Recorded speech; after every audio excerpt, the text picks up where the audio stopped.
Today, I'm going to tell you about an old church in Memphis, a place where every stone, every angel statue still carries the breath of time, and things that should not be awakened. At first, the strange phenomena were just footsteps echoing in the night, doors opening by themselves, and whispers that seemed to come from below the chapel. The church's management thought it was probably just some cheap prank by a bunch of mischievous kids, and so everyone ignored it. Everyone, except one person. A longtime church employee who believed this place was sacred ground began to realize that something was stirring. He decides to follow, to investigate, and the deeper he goes, the clearer it becomes. This is no joke, but an ancient ritual being repeated. Something sealed has begun to open its eyes. But before you get into this creepy story, if you're a fan of dark, weird, and inexplicable things, told in a narrative style that feels like sitting in a dark room with only a flickering candle, then you've come to the right place. We tell haunting stories once a week, and if you don't want to miss any of the shadows lurking behind the words, then do this.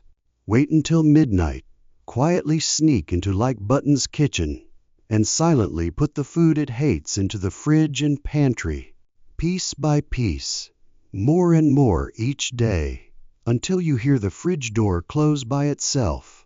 Also, don't forget to subscribe and turn on all notifications, so you don't miss out on stories you might wish you hadn't heard. It was a cold morning in February 1982. The fog hung thickly against the frosted glass windows of the old church. Inside a large office deep in the bowels of the Memphis Cathedral, Sam Drash, the 42-year-old principal, stood, as still as a statue.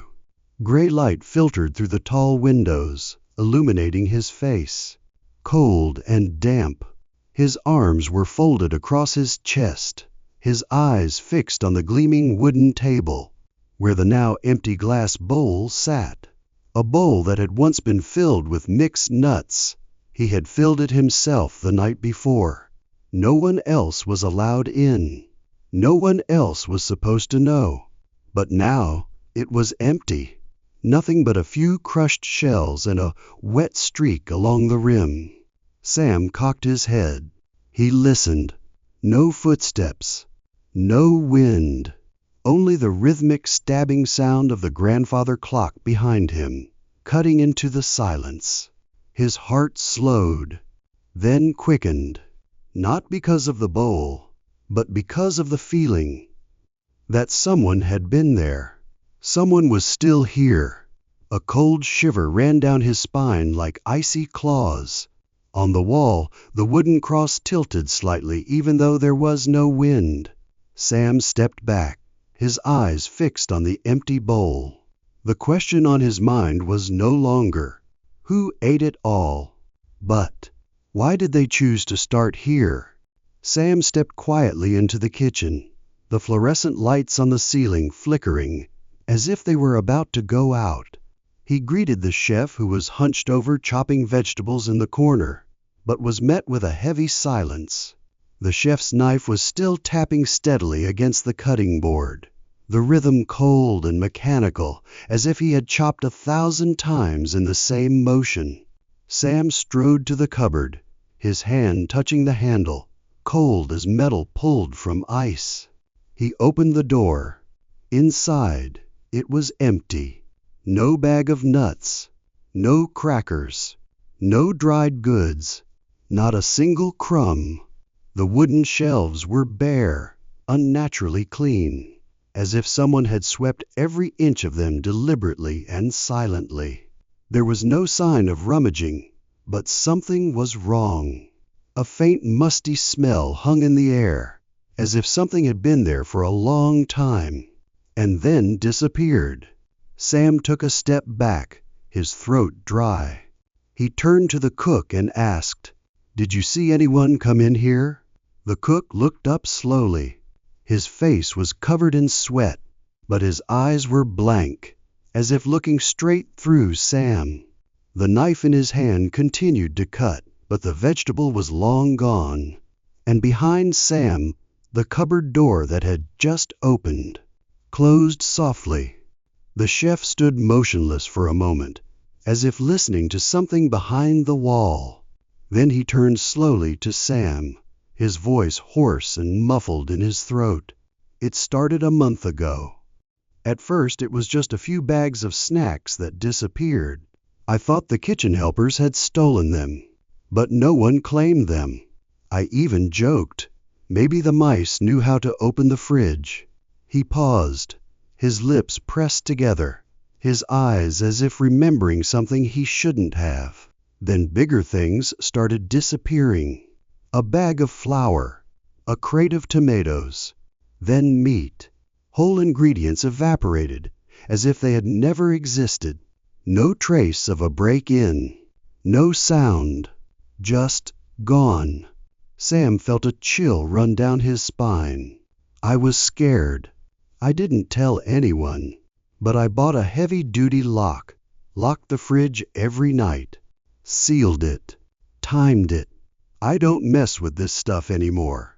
He glanced at the refrigerator, where a heavy iron padlock hung from the handle, silent as a tomb gate.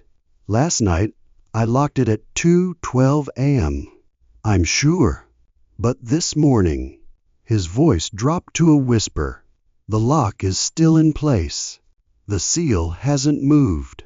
But the ham, the biggest one, for the weekend feast, is gone. No crumbs, no blood, just a cold, damp trail, stretching from the refrigerator to the floor, then stopping in mid-air, as if it had been lifted and gone. He looked up at Sam, his eyes filled with fear. I don't think anyone else is doing this. He took a step back, lowering his voice as if afraid something might be listening. I think something is in here with us. Just then, from deep in the dark hallway behind the kitchen, came a soft clattering sound like claws hitting tile. As time went on, things got stranger and stranger. After replacing the locks with special ones that only he had the key to, the chef thought everything would be fine. But then his own personal belongings began to change places every morning, quietly and with a creepy purpose. Nothing was missing, but it was no joke. One morning his work shoes were neatly arranged on the counter, where they should never have been. Another time the oily apron he always hung just behind the door disappeared entirely, only to be found tied to the freezer doorknob, as if someone had deliberately sent a message. No one admitted to touching it. Security cameras? Covered with a kitchen towel at odd hours. He tried to ignore it. He told himself it was fatigue, a confused memory. But gradually, the discomfort gave way to something worse, a lingering fear, because this thing didn't take anything away. It just shifted things. Gently, deliberately, like it was playing. Every morning when he walked into the kitchen, it felt as if someone had left the room just seconds before. A lingering chill, a faint smell of burning grease, mixed with something acrid like human hair being burned. And worse of all, the feeling of being watched, not with eyes, but with something deeper, something in the walls, from behind the cracks, watching him, and smiling. When he returned to the office, Sam immediately sensed that something was wrong. There was no fan, no noise from the kitchen, as usual, just a suffocating silence, the kind that made one think someone was waiting in the darkness, holding their breath.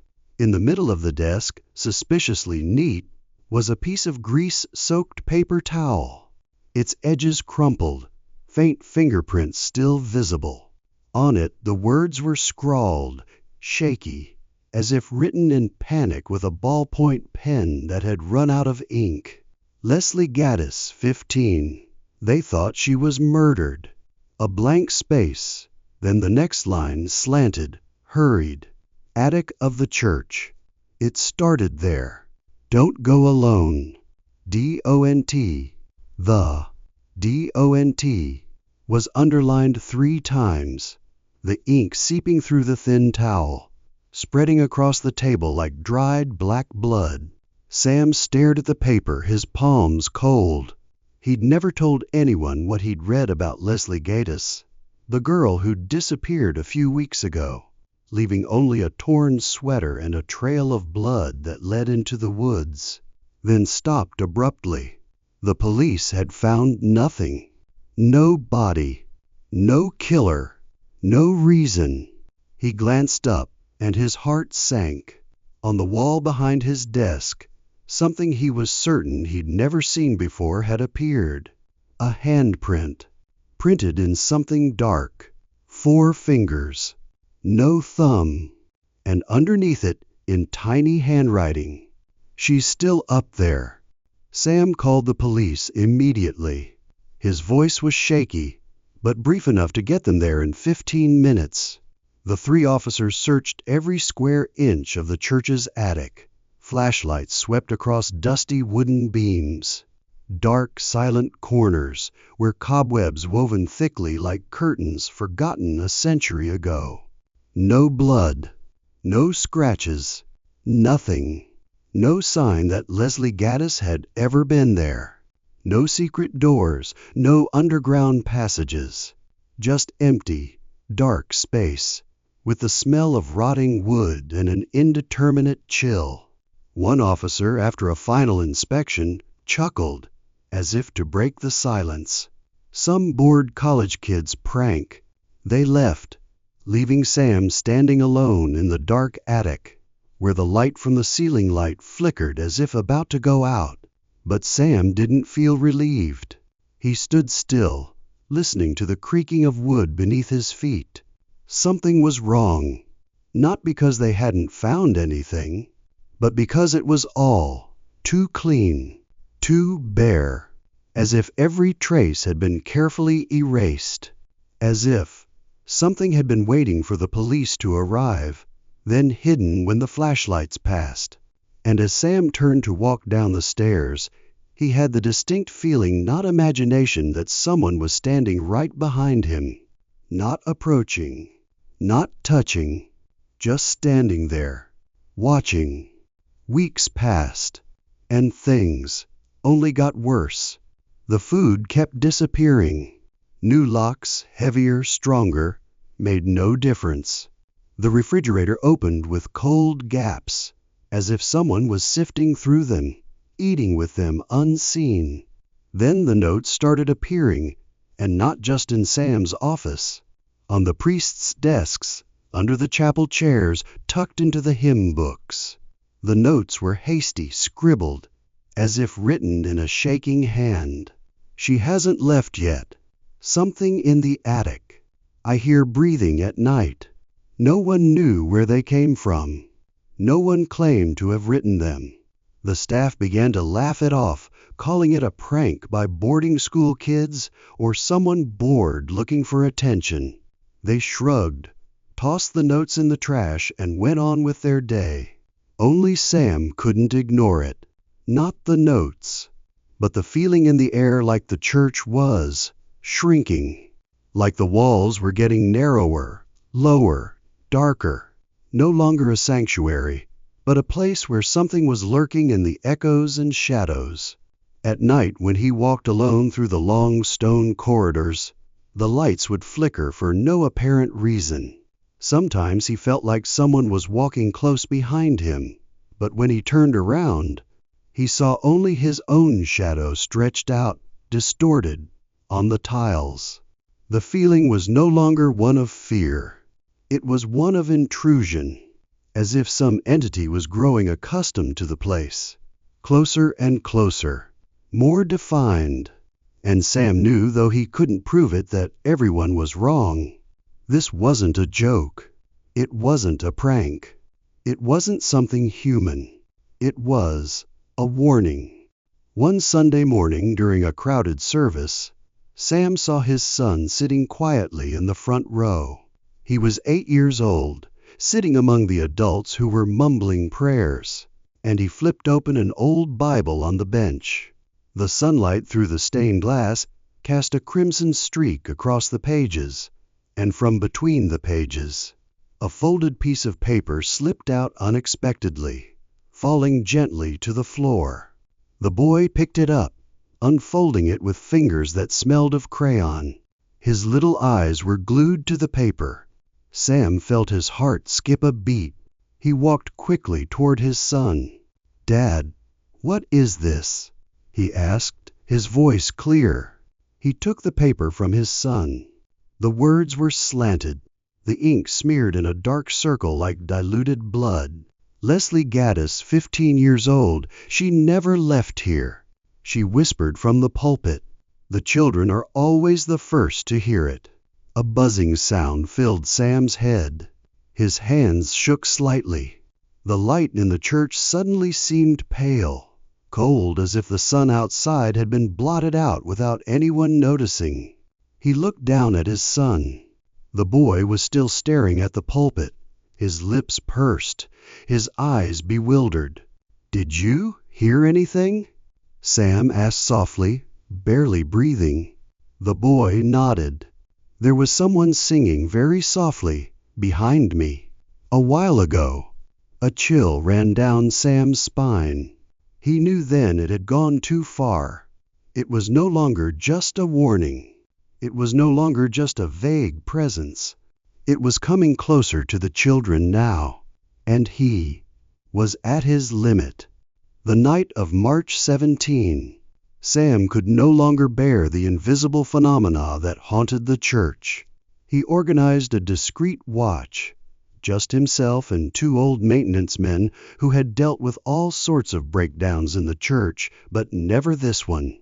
They turned off all the lights, dispersed into the dark corners of the cold stone hallway that led to the kitchen. No one spoke. Every breath was held, as if the air itself were afraid. Time passed suspiciously slowly. 9:48, 9:53, 9:59. Everything stood still, as if held tight. Then click. A small, dry click. The light came on from the kitchen, cutting a blinding line into the darkness. But something was wrong. The light was white, but it gave off no heat. It was too still, like the light on a dead photograph. No footsteps, no door opening. But they all sensed it. Something had entered the kitchen. Not a person, not an animal, not a sound, but an unnatural silence, as if all the noise in the church had been sucked out. Sam pressed his eyes to the crack in the door. For a moment he thought he saw a shadow, small, short, standing against the light, not moving. No eyes, but he could feel it watching. One of the servants whispered, his voice trembling, "That thing doesn't cast a shadow." And it did under the cold white light. It didn't cast a shadow. Sam gripped the flashlight in his hand. He wasn't sure he wanted to know what was waiting in the kitchen anymore. One of the group, unable to bear the tension that was twisting in his stomach, stepped out of the dark corner. His feet touched the cold tile of the hallway leading to the kitchen, where the light was dim and almost suffocating. A click. Soft. Very soft. He rushed toward the sound, threw open the door to the cold room, and stopped as if frozen.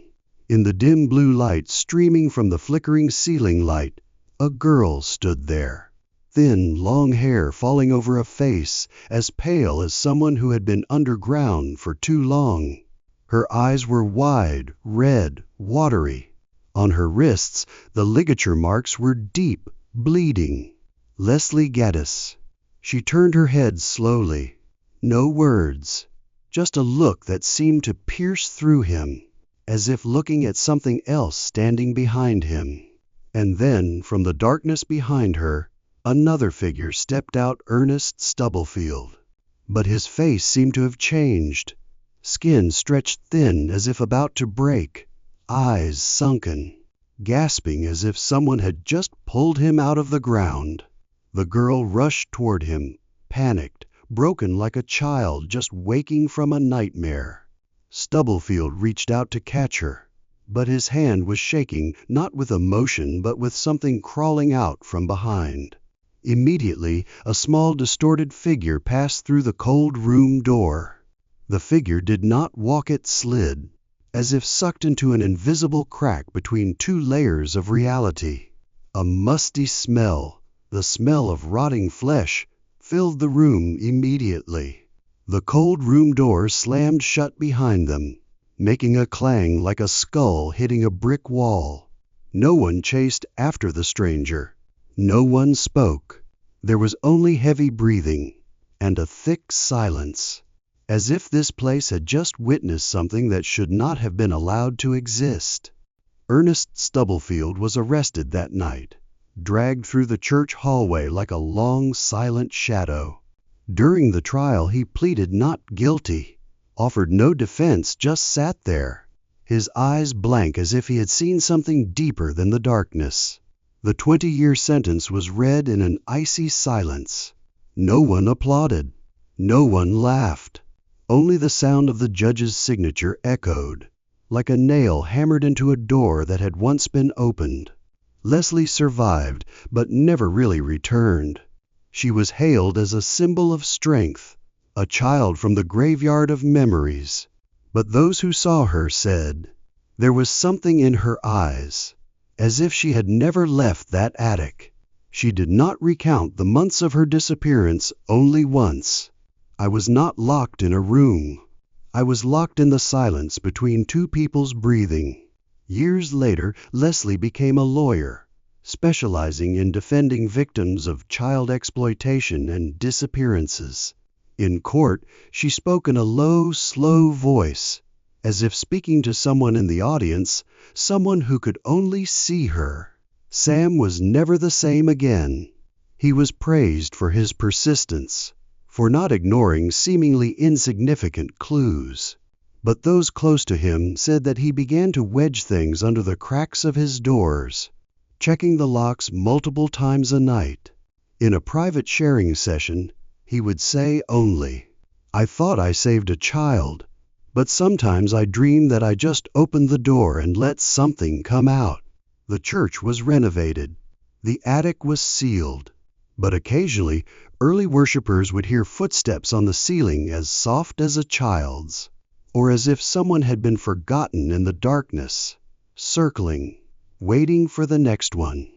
At first, it all seemed like a clumsy prank, cookies disappearing from the parish kitchen, strange pieces of paper lost in the hymnals, the cellar door opening even though no one had touched it.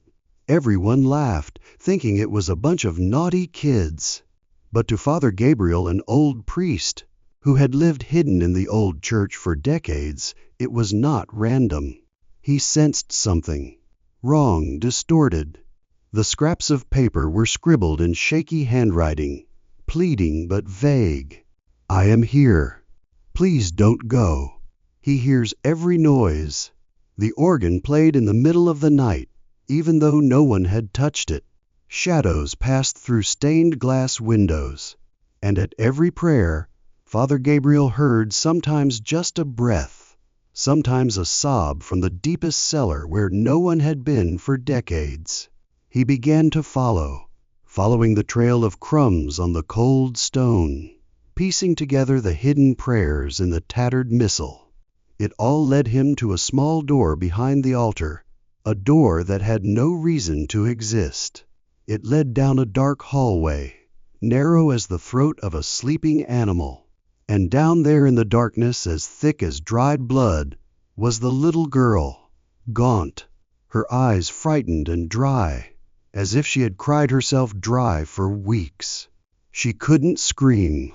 She couldn't scream. He'd told her so. He lived in the church. He was part of it. No one could see him except her. And if Father Gabriel hadn't listened, hadn't believed what no one wanted to believe, she might never have been found.